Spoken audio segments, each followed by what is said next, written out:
Hey, what's up, guys? We're going to be going over layering leads in trance music. Leads and pads. This is more so not really complicated, but if you know how to plan ahead, it's just like a chess match. If you plan ahead each of your sounds as you make them, and instead of making one sound like really huge in all areas, and then you stack another sound, and then try to make it huge, you just get a jumble of crap.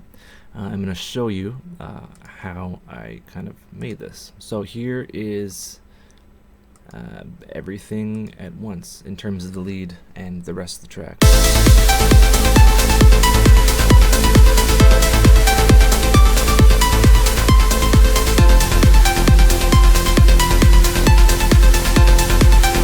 Right, and that is composed of 4 leads.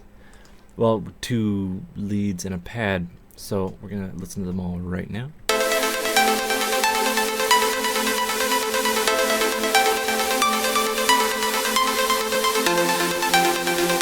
Right, so you kind of know they all have a space. So we're going to start with the first one, which is titled Lead.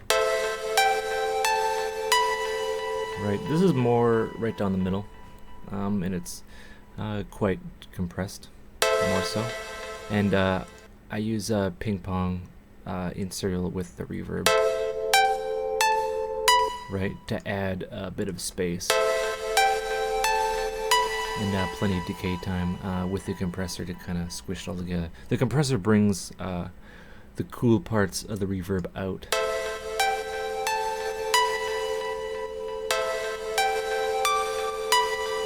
Right, so a compressor and a reverb always go well together, especially the Ableton one. So that's kind of the tip of the day: reverb, compressor. So instead of boosting the wet dry, you can boost it just slightly, or however much you want, and introduce a compressor, and it really brings everything together, which is good, which is what you want. And then of course there's a sidechain compression after the compressor, and a filter for track making, and it's an octave up. Let's see here. This second one is always fun. Right, so we have a pad, and it kind of like floats along. Notice there's no reverb. It's well, no reverb as a processing thingy. Right, it's slightly, and I toned down in the patch. I toned down the reverb and delay, and what we have is I kind of carve this out for this part to poke through. Right, notice there's no EQ on here because I kind of wanted this part to kind of be the focus of the track, so I mixed everything around it, which is something I don't really do anyway. So this little notch right here gives space for our previous lead to kind of poke through, and I wanted the pad to float along, and a good way to do that is to boost the highs here, and that kind of gives it a nice kind of present and gives it like a fuzziness, which is good for the children on their molly. Right now it sounds kind of dull, and there's a bit of low end.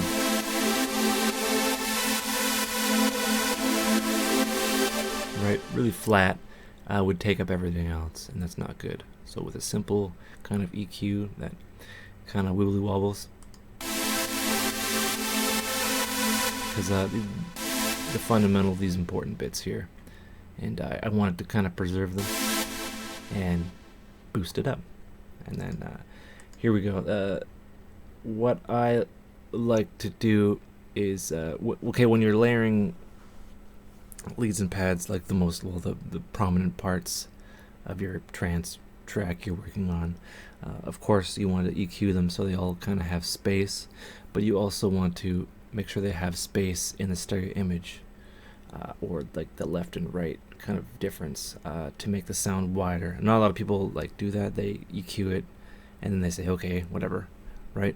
But you want to kind of pan them left and right, and to have certain sounds in the middle certain sounds left, certain sounds right, and or a wideness. So think of it as like a huge bubble above your listening position, and this is where we get into the wide stuff, which is neat.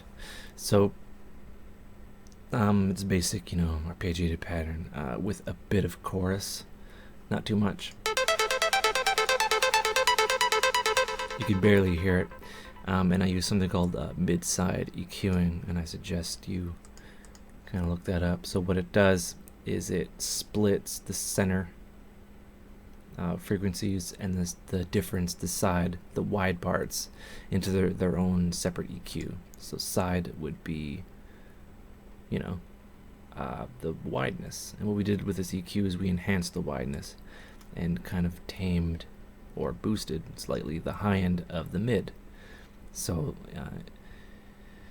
think of this as kind of taking your signal and then splitting it into two, having one side mono and the other side everything that's not mono, right? So mid and side.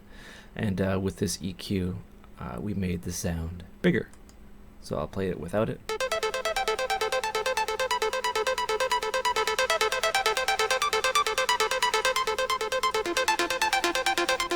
And it was really important for this to take up the rest of the space that the other two leads aren't taking up in this wideness of the stereo image, right?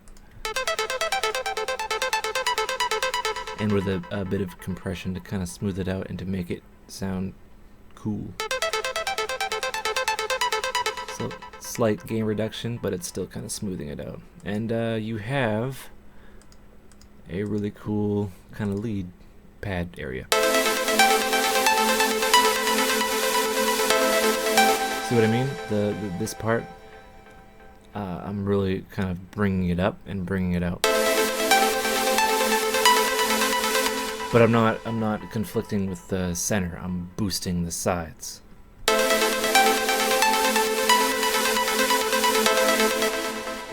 with a bit of slight side chaining, we have some cool bros going on.